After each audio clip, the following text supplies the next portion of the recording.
There are a lot of polarizing opinions regarding adaptations, specifically comic book adaptations, and even more specifically, Watchmen, a story that for over 2 decades was said to be unfilmable.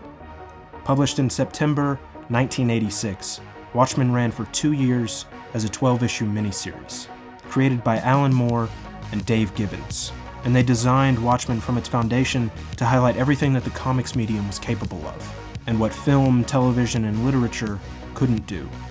Alan Moore has said in the past that if we only see comics in relation to movies, then the best they'll ever be are films that don't move. Alan Moore's goal in the mid-80s was to focus on those elements that made comics a distinctly unique art form. Things like structuring the entire book around a 9-panel layout, 3 rows of 3. It gave the pages a center, which allowed more precision in its narrative flow. And the few times that structure is interrupted or broken, it's done for a very specific reason. It gave Moore and Gibbons a level of control that wouldn't have been possible with a more fluid layout. And you can see that use of control with issue 5, Fateful Symmetry, where each page is mirrored front to back, converging in the centerfold with Adrian foiling his attempted assassination. And with the film, Snyder tried emulating that control through his use of slow motion.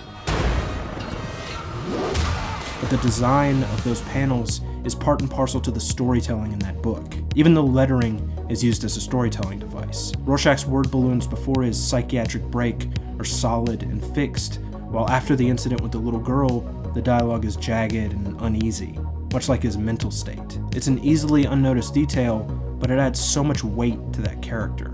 Another easily unnoticed detail is Watchmen's use of color, done by John Higgins. Where traditionally in comics, a primary color palette would be used, reds, blues, and yellows, Higgins proposed using a secondary palette, purples, greens, and oranges. And when they did use the primaries, they would use them boldly to punctuate a moment, something that's lost in the film. Watchmen's less about the story being told and more about the way it's being told. It's a comic about comics, and no matter how visually faithful an adaptation, film can't articulate that intent. But that doesn't mean it shouldn't be adapted.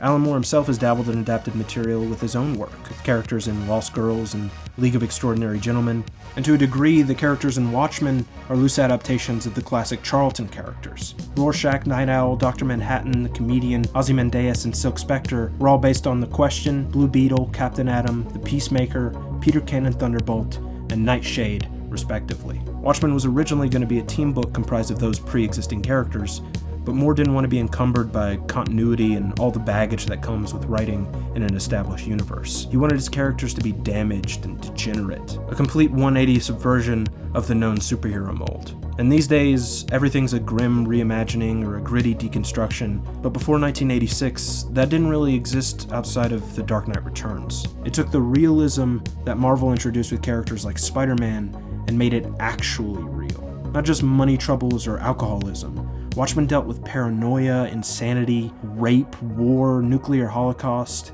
What would happen if these characters were real? But not just real within the context of a comic.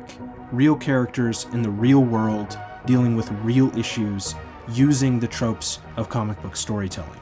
But it did it in a way that wasn't exploitative. However, the film almost glorifies violence. Night Owl and Silk Spectre snapping bones in half, murdering thugs, arms sawed off. Every one of Dr. Manhattan's victims explodes into a bloody pulp.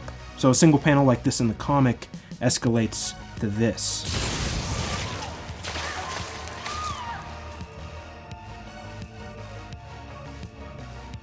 Yet the destruction of New York is completely bloodless, seemingly inconsequential, which is the exact opposite approach of the comic. There's no real graphic violence in that sequence with Dan and Laurie. Rorschach doesn't butcher a man with a meat cleaver. That one moment of unimaginable horrific violence is in those 6 splash pages surveying the destruction of Manhattan. The entire book builds to that single moment, and it's incredibly powerful. But by the time that moment happens in the film, you've almost become desensitized to the violence, and there isn't really much to see other than a flash of light. It doesn't elicit the same emotional reaction as those brutally detailed pages. And there are quite a few moments like that throughout the film. It strips away the context, but retains the payoff, so there's that emotional disconnect. I'm not saying there isn't a great deal of respect given to the source material, because there is. I am looking at the stars. They're so far away, and their light takes so long to reach us. All we ever see of stars are their old photographs.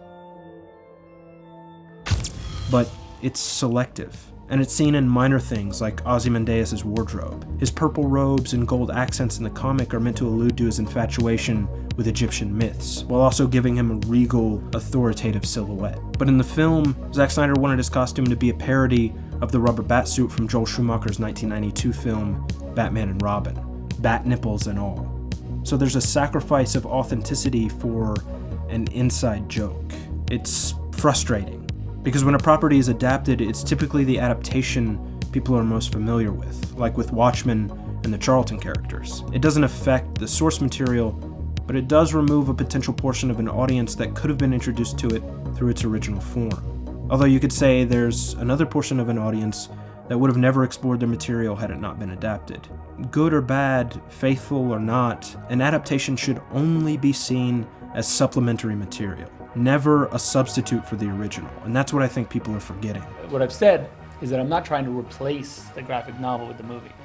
As a matter of fact, I think in every opportunity I have, I say, you need to read the graphic novel. Yeah. Like, if this gets people interested in reading the graphic novel, then I've done my job as a filmmaker. A film, a motion comic, a video game, they all exist to complement the original work. If you want a voice to read Rorschach's dialogue in, a sound effect for John's teleportation, it isn't necessarily needed, but it's there to draw from. This scene from the film is more emotionally impactful for me than those 5 panels in the book, but only because I've read those 5 panels. I've had that experience with the book, and it's been visually enhanced through the film. Those 2 moments exist independently of one another, but ultimately they work together to shape a more vivid image of the overall story.